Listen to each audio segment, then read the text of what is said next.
आज हम लोग कक्षा 12 के गणित के कुछ प्रश्नों को हल करना सीखेंगे। कक्षा 12 में अवकलज चैप्टर का नाम है। उस चैप्टर से बहुत ही इम्पोर्टेंट प्रश्न होते हैं जो परीक्षा में पूछे जाते हैं और ऐसे प्रश्नों को सीखना बहुत ही जरूरी है। इसमें से कुछ प्रश्नों को आज हम लोग हल करना सीखेंगे।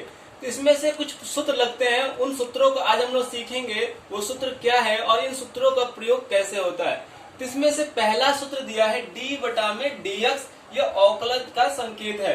डी बटा में dx और इसमें दिया है यक्स पर यन घात। तो यक्स पे यन घात दिया है तो इसका जब अवकलन होता है तो जो यन घात है वो घात पहले आ जाता है और इसमें घात जितना भी रहेगा उसमें से एक घात कम हो जाता है।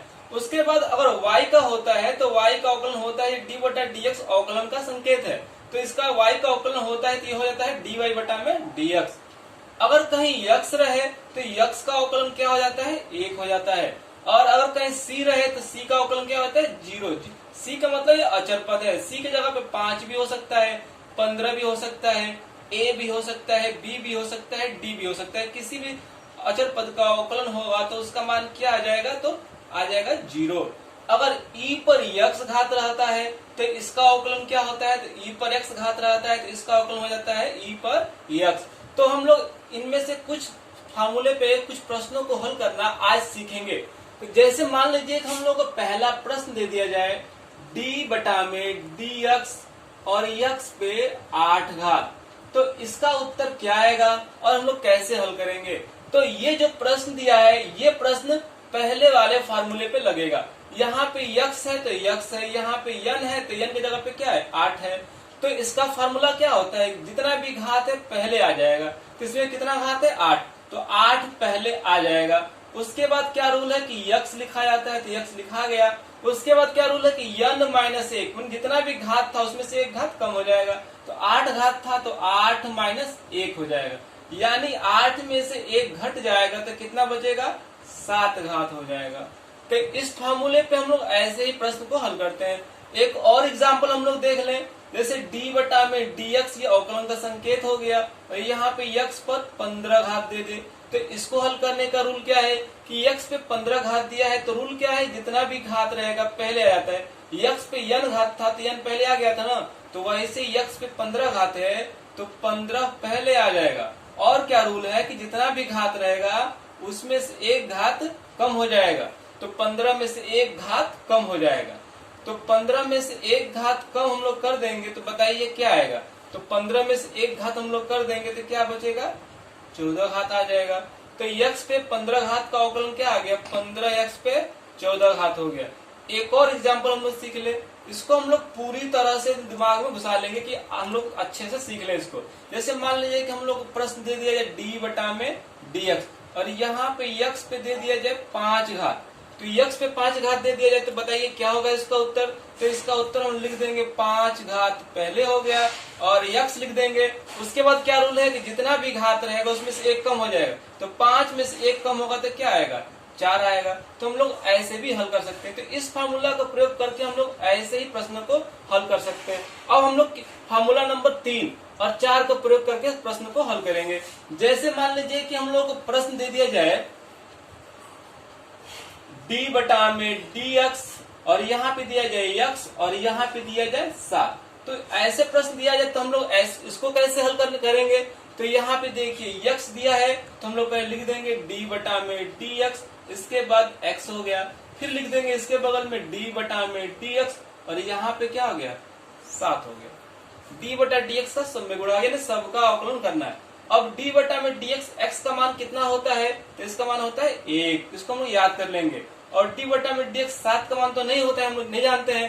तो नहीं जानते तो बस हम लोग जान जाए कि 7 क्या अचर है। जैसे c का मान 0 है ना, तो वैसे ही 7 दिया रहेगा तो इसका मान भी क्या हो जाएगा, 0। हमारा उत्तर निकल के क्या आ गया, 1। एक और एग्जाम्पल हम लोग इसको हल कर ले, d बटा में dx, यहाँ पे दे दीजिए x, फिर यहाँ पे दिया जाए 11 और यहाँ पर भी दे दिया जाए x। तो इसको हम लोग कैसे हल करेंगे, तो लिख सकते हैं हम लोग d बटा में dx और यहाँ पे x, फिर d बटा में dx, यहाँ पे 11, फिर d बटा में dx, तो यहाँ पे x। अब बताइए d बटा में dx और x का मान क्या होता है, तो 1 होता है।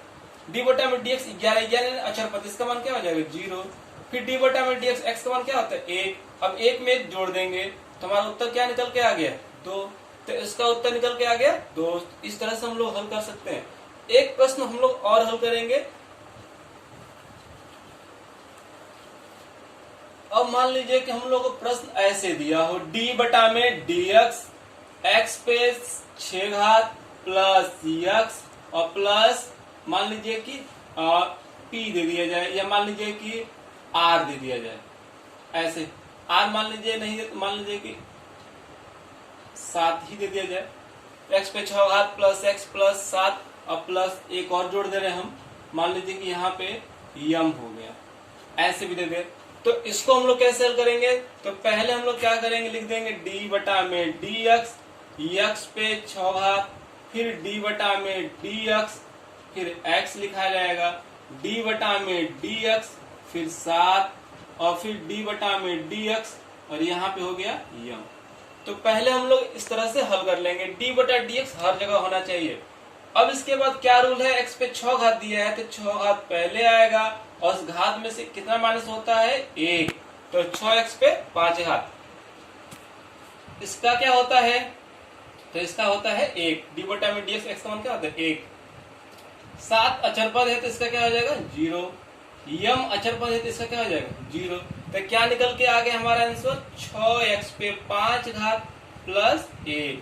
तो ये हमारा आंसर हो गया 6x पे 5 घात प्लस 1। तो इस तरह से हम लोग इन प्रश्नों को हल कर सकते हैं।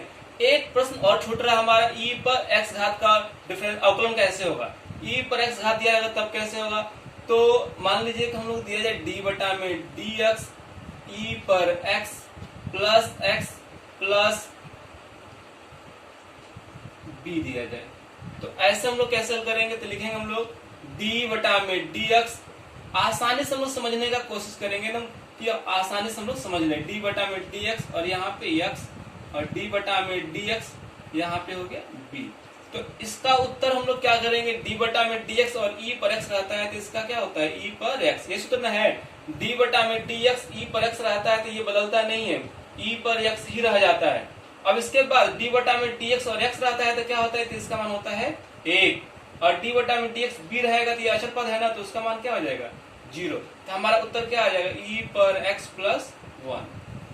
तो इन 5 सूत्रों का प्रयोग करके हम लोग प्रश्नों को हल कर लिए और इसको हम लोग बहुत ही आसानी से हल कर सकते हैं। कोई भारी प्रश्न नहीं है, हम आसानी से इसको हल कर सकते हैं।